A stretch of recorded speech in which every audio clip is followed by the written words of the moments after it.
pasado con Alonso? ¿Qué ha pasado con Aston Martin este fin de semana? ¿Y por qué ha sido un fin de semana tan sumamente crítico y tan sumamente duro? Bueno, para ello lo que vamos a hacer es estudiar la carrera de Alonso contra el líder, o sea, contra la referencia que es Norris, contra el Mercedes, y ver algunas cositas extras de la sección de por qué no ha estado tan cerca. Pero eso seguramente lo veremos al final del programa. Primero de todo, lo que nos encontramos ahora mismo a nivel de explicación de dónde está el tiempo, hay dos cosas muy claras, muy claras. Primero, en recta no hay nada, incluso es más rápido el McLaren, Aston Martin que el McLaren, entonces no hay mucho ahí. El problema ya nos llega a la curva 4 cuando empieza a frenar de más. Y eso es un concepto que vamos a mantener durante mucho tiempo.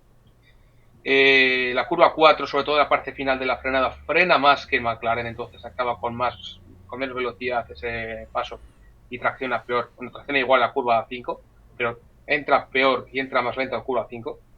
En la curva 6 vuelve a frenar un poquito más, en la curva 7 vuelve a frenar de más y todo eso ya le supone medio segundo simplemente porque aunque es capaz de acelerar antes y aunque es capaz de poder girar mejor, está parando el coche mucho en la entrada.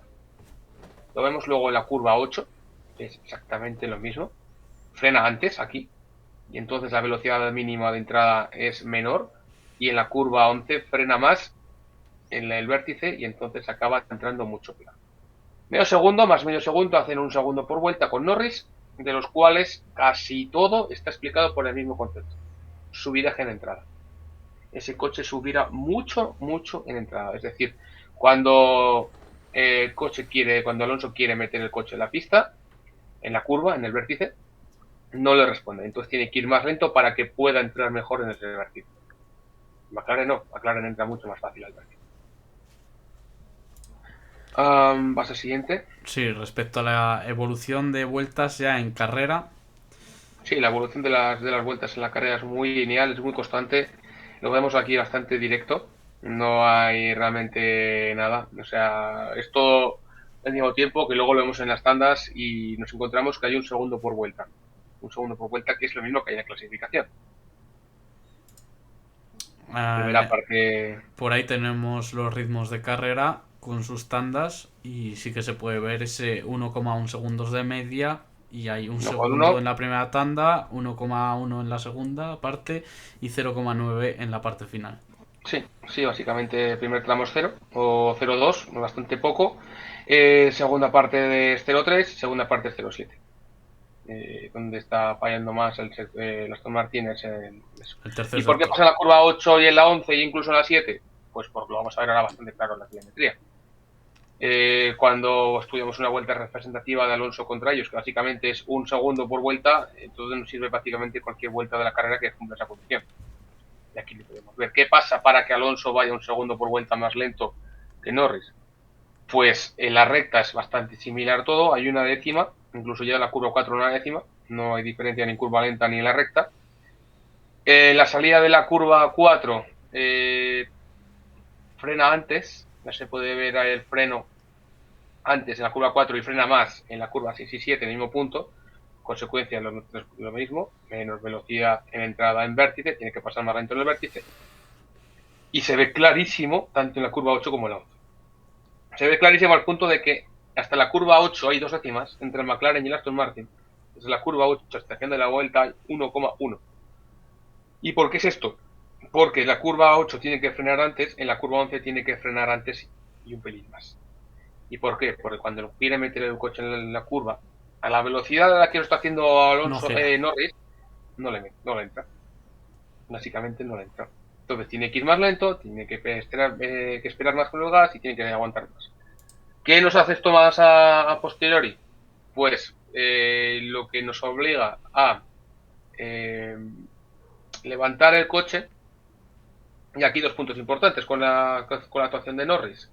Primero, si le quitamos ala, le quitamos parte delantera porque tiene que ir detrás con menos ala, porque tienes que tener menos drag, no ayuda precisamente, porque el coche va mucho más directo, porque el coche va mucho más amorrado, porque no tiene ese extra de apoyo en el eje delantero. Si le pones neumático usado, que es el grip que le quitas en la rueda nueva, pues tampoco va. Esos dos factores, esas dos condiciones hacen que Alonso, que es un piloto que quiere un coche estable detrás, pero que de delante supire, se encuentra el coche totalmente apestoso de fin de semana. Apestoso en el punto de que ve que quiere meter el coche en la curva, no puede, quiere mantener el neumático con vida, no puede, quiere intentar adelantar hacia la recta, le cuesta la vida y quiere intentar hacer lo que quiere y el coche le dice que... Eso es lo que hace que un piloto como Alonso al final le diga vaya mierda. Cosa que podemos ver aquí, en la curva lenta, como se puede ver, no es el problema está donde todo el año, el problema está en los 150, en los 200. Vemos la curva 1, vemos la curva 4, estás perdiendo 2 décimas con el McLaren. Con el mejor coche de la parrilla estás perdiendo 2 décimas ahí.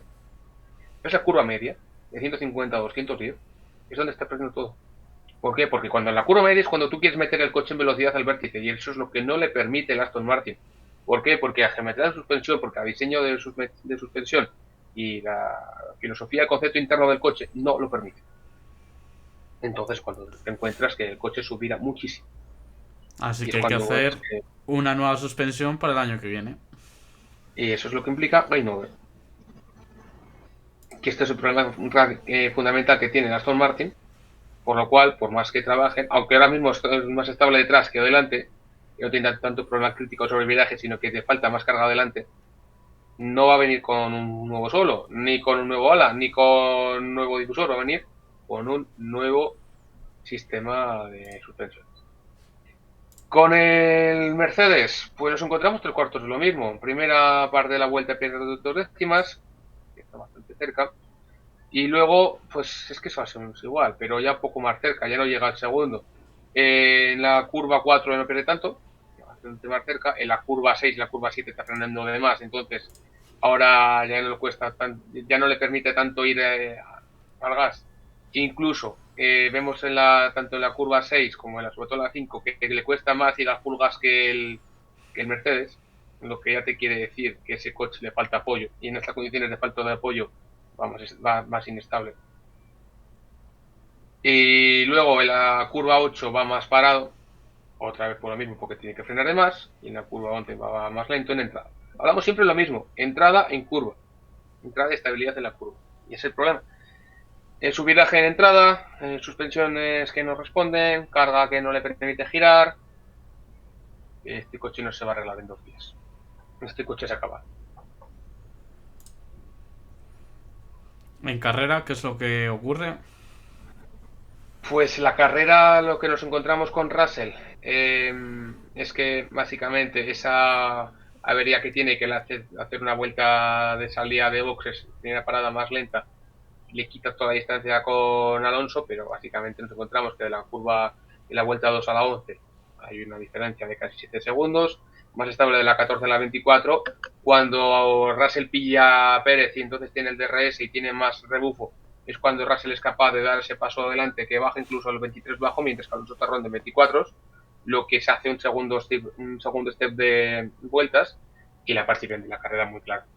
Para los dos, muy representativa, que es lo que hace que la diferencia que anda la carrera con Russell, que es el siguiente rival, solo sea de 28 segundos, que es el principal punto. 28 segundos entre 53 vueltas se nos va a medio segundo por vuelta. Eso es lo que la diferencia que ahora mismo tiene. Estudiando las diferentes tandas, pues es primera parte, bueno, general medio segundo 7 décimas, que son 0,2, 0,2, 0,3, inestable. Primera parte de la carrera 5 décimas, 0,1, 0,1, 0,25.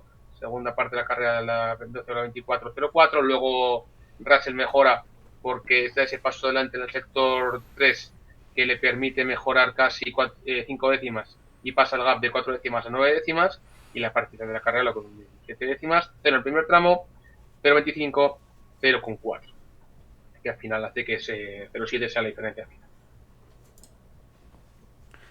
Y en una vuelta de carrera no se parece tanto a la clasificación, está ligeramente más cerca Alonso que a una vuelta. Claro, hasta llegar a la curva 4 está a 1 décima. Y nos encontramos los mismos problemas de siempre. Hasta llegar de la 4 a la 7 se deja 5 décimas, 4 décimas. ¿Por qué? Por menos velocidad de entrada. Tiene que frenar más en la 6 y la 7, tiene más problemas de estabilidad en la frenada de la curva 4, y entonces es cuando el coche va más crítico. Luego, en la curva 8 tiene más problemas de subiraje en entrada, entonces tiene que frenar antes para ir más en el sitio y acaba pasando peor. Y luego en la curva 11 lo mismo.